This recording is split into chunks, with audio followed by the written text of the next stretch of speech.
শ্বশুর বাড়ি যেয়ে যা খালাম এ জীবনে ভোলার মতো না। পোলট্রি ঘুটার পালন শাক ঘুটা খেয়ে আমার বান দেখে ধরে পোলট্রি ঘুটা পালন শাক ঘুটা কি করবো রে, তো ভোলার মতো না। মনে হয় 4-5 জোড়া স্যান্ডেল নেব, কিন্তু হিসাবটা ফিরেই নি।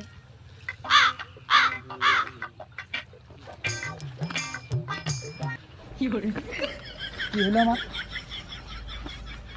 কি হলো, কি হলো?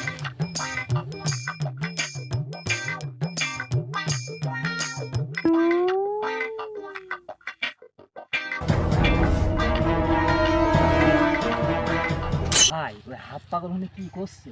কদিন যেয়ে দেখি, ভাই ওর মনে হয় কিছু হারিয়েছে। হ্যাঁ, হতে পারে।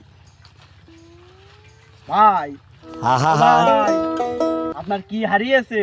আমার যা হারিয়েছে তো হারিয়েছে।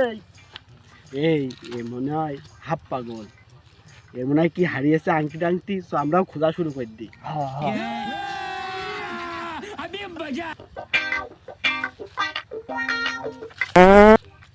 ও কৃষ্ণু, তুই এ কি পাদ মারলি? এ তো পালন শাক আর পোল্ট্রি হুটার গন্ধ করছে। ভাই আমি ওইটা খাই আসিনি, ওই হাফ পাগলের কাছে শুনে দেখ ও কি খেয়েছে। এ ভাই চল যাচ্ছিস কে? খুঁজবি নে? আমার যা পাওয়ার দরকার আমি পেয়ে গেছি, ওই পোলট্রি ঘুটা আর ওই পালন শাক ঘুটা। হুমুন্দি কয় কি রে?